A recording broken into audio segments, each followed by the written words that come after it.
Ladies, have you ever asked yourself the question, why do I stay in a relationship with a man who keeps dragging me along?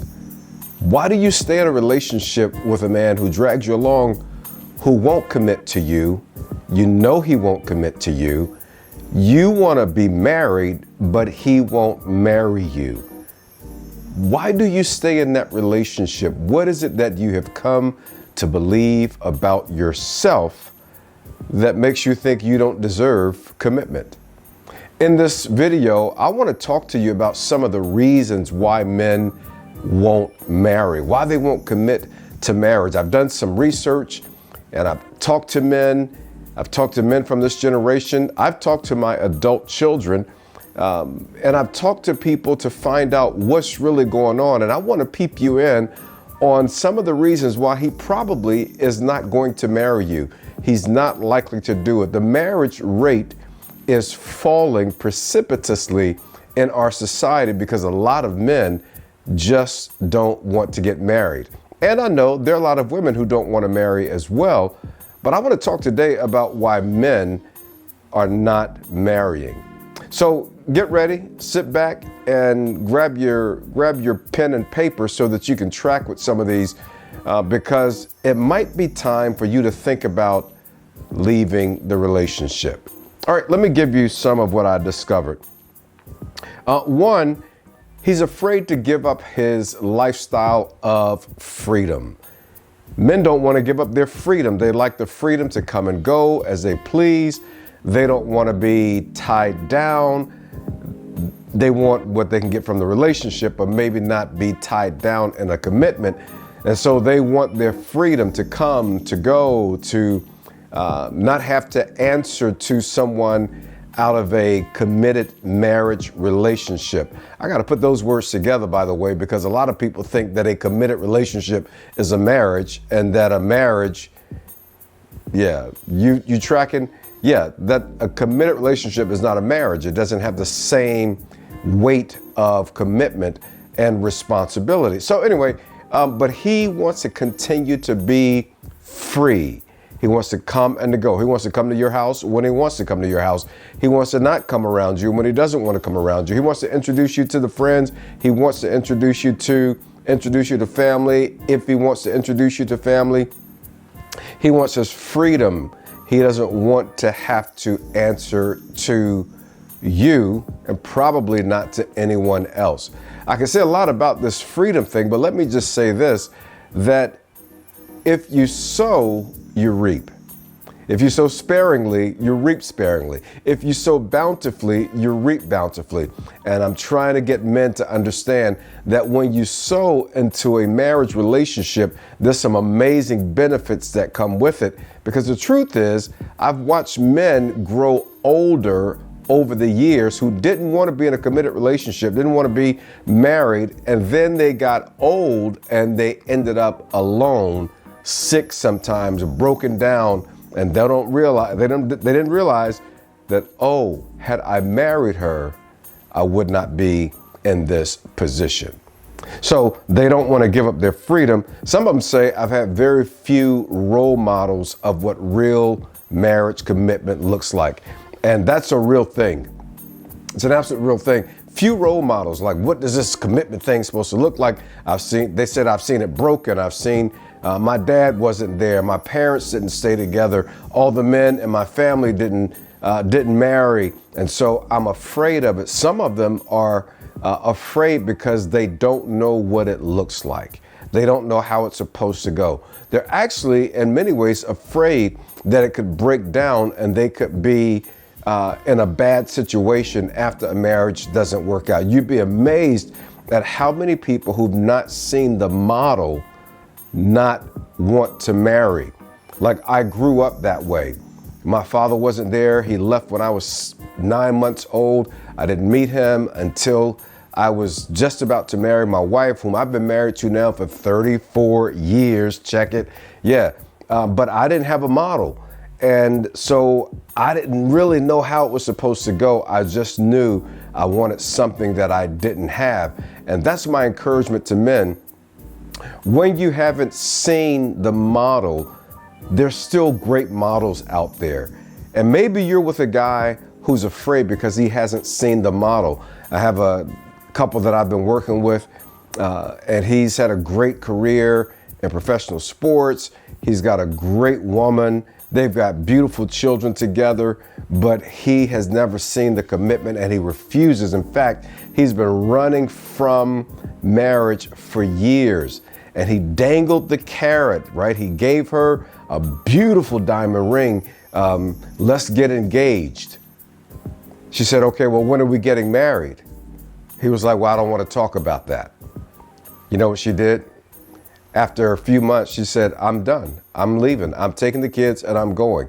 And this is over.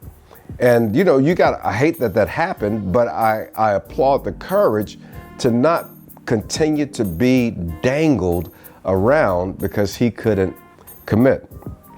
Some say they're afraid about being able to provide financially. Like, there's a generation of men, you know what, let me not trip. Like, I was one of those guys. I was afraid about providing financially. So again, we've been married for 34 years. That was always a tricky part because my dad didn't provide for me financially.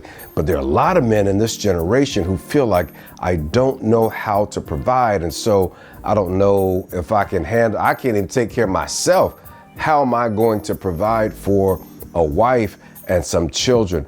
And you know, my heart goes out to these men. I know you're probably like, no, my heart don't go out. My foot wants to go out, right? But my heart goes out to these men because the fear of financial provision is a real source of fear and anxiety, and they don't know if they can carry the load. And so what happens oftentimes, they say, listen, let me just take care of me, my car, my apartment, my clothes. I can't figure out how to pay the bills. And then some, like, you know, are in marriages where they want to do 50-50, 50-50, 50-50, 50-50. Like, how can two walk together unless they agree? 50-50 is not an arrangement for marriage. It's an arrangement for a business deal. When you get married, it's 100-100. I'm all the way in, you're all the way in. We got each other's back. We bring our resources together. I'm telling you, this makes for a powerful, powerful connection, a powerful relationship when you bring everything together and you share it, because there's trust, there's responsibility. Let me throw those two in there, because I know some of y'all like, nah, I don't even know if I could trust him to handle the money. He's probably like, I don't know if I can trust her to handle the money the way she spends. And what I'm trying to say to you is that fear provision is real, which means there has to be some real work before you could even think about getting married. Some dudes said to me, like, I don't know if I can keep up with her Instagram lifestyle or her Instagram dreams, because I feel like everything she wants is on IG and I just can't keep up. It's a real thing. Some men have the impression that you, my sister, you want everything you see on Instagram, and that you keep comparing him to what you're seeing on Instagram, that you compare yourself to things you see on Instagram, and that's what you want. And a lot of dudes are like, nah, I can't do that. I just can't live that. I can't keep up with the Instagram dreams. A lot of guys are overwhelmed by the grind. What do you mean by that?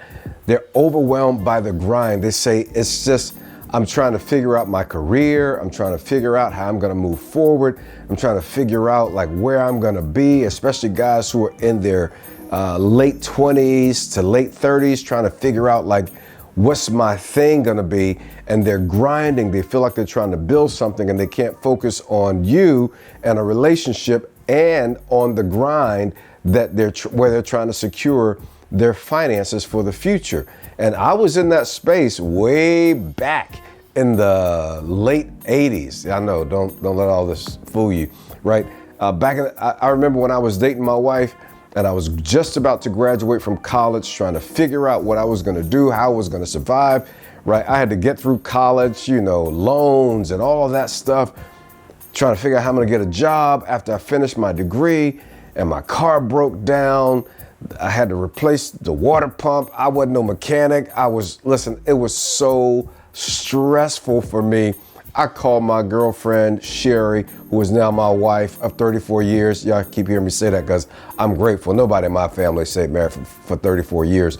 But anyway, I was like, hey, I can't do this. Like, I can't focus on you and focus on what I'm going to be doing for the rest of my life, how I'm going to make money, how I'm going to live. And so that pressure, the grind, I was trying to find work. I was driving all over the place looking for jobs, and finally started some jobs, and was long hours and hard and all that. I was like, I can't do that. And I'm telling you, it's a real thing for men. By the way, let's take a pause. Here's something you should do. You should ask the guy you're in love with, who you're like, I don't think he's gonna marry me and I'm tired of this. Just ask him, like, can you tell me what your issues are? What are your fears? What are your concerns? Right? Can we talk about this? All right, let me give you some of the other ones. Some dudes are not gonna marry because they're selfish. I know y'all been waiting for this one. I had to save this one like for the middle of the video. You're like, yeah, he's just selfish. Can I give you another phrase that might be helpful? Maybe he is selfish. Like some people are selfish. Some men are selfish. Some women are selfish. Oftentimes he's self-protecting. Like a lot of guys I'm watching around professional sports in particular, like ballers, like making money, like have had great careers, like Cam Newton, Shannon Sharp, these, guys who are sort of past careers, but they're guys current in their careers. Like, I keep hearing people talk about my girlfriend. I'm like, bruh, you are 30 years old. If I hear you say girlfriend one more time, like, they're cool with her to live with him. They're cool to be partners, to have children together, but won't marry. What is this self-protection all about? It's about the protection of financial assets. Like they're like, listen, we're not even gonna do a prenup. If we don't marry, I won't have to worry about you getting my money, getting my stuff. And I'm telling you, just be mindful that there's some dudes who don't want to marry because they don't want to share the assets. If you're in a situation like that, girl, run. Run as fast as you can. Run like Forrest Gump. Run, Forrest, run. Listen, if he doesn't want to share assets, what else is he not going to want to share with you? Like, we're talking about stuff. We're talking about money. I know some of y'all are like, yeah, money. Listen, money is highly overrated and necessary, and very necessary. But a dude who doesn't want to share his assets, his wealth, to build something with you, he is not marriage material. Yeah. You're going to end up lonely, girl, if you are with a dude who is only protecting himself and his assets. Some dudes have a consume her mentality. Yeah, a consume her, not a consumer, a consume HER mentality. In other words, they like all the benefits. Come on and help me talk right now. They like all of the benefits. They will consume you, your time, your body, your companionship, right? Your willingness to do things for them, right? I'm assuming that you're a generous person. Is that a fair assumption? Right? And so they like to consume her. They have a consume her mentality, get all they can get, and then have their freedom, right? This consume her mentality is this, I'm gonna do the minimum and get the maximum. And oftentimes when you end up with kids with a dude with whom who had the consume her mentality, they treat the kids in the same way. What do you mean by that? So in other words, they want to do the bare minimum. And so in their minds, hey, I'm paying child support. I show up and see my kids. I come to my kids' basketball game, baseball game, her dance recitals, music recitals, plays. Like, I show up for my kids. Like, bruh, that is not being a father. Can I just be real right up in here? Right? That's not being a father. right? You consumed their mother, and you show up with some money, and you show up to their games or to their school events. That's not being a father. A father stays there. A father is there. Listen to me now. When a man consumes her and only shows up to give what I call the bare minimum, like child support is the bare minimum. Do not play with me right now, right? I know what that was like in my own story. My father sent a check for $30 to provide. The reason I spent so much time in therapy all of my adult life is because I didn't have a connection with the person. Like, he didn't even show up for my games and concerts and all that stuff. But I'm just saying, a dude who consumes you and thinks that giving child support and showing up for events as being a father, there's something off about his mindset. It's not, he ain't tracking. He don't understand what the real cost is, right? See, kids are healthiest when their father wakes up in the home with them every day, when their father sits at the dining room table for dinner with them regularly, when their father comes through the door after work. That's when, because there's stuff that they catch that they can't otherwise catch because he's gone, half the month, or shows up twice a year or 3 times a year. And I'm saying, yeah, your kids they can survive, they can be okay, but they carry an extraordinary burden because we were designed to be fed emotionally and relationally and otherwise by the presence of our parents together. So if he's like, nah, I'm gonna just pay child support and I'm gonna be a good dad and show up, but he still wants to consume you, you might want to think about that. And if you're in that situation, my heart goes out to you. Like, now you're in a relationship with a dude who is not going to marry you, but y'all have kids together. And so now you got this relationship where he's always going to be a part of your story. And that gets complicated, right? By the way, I ain't judging nobody. I'm just saying how it's supposed to go. You don't want to be with somebody who doesn't want to be with you, who doesn't love you enough to commit to you. Can I give you one last thing? He don't realize, did I say he don't?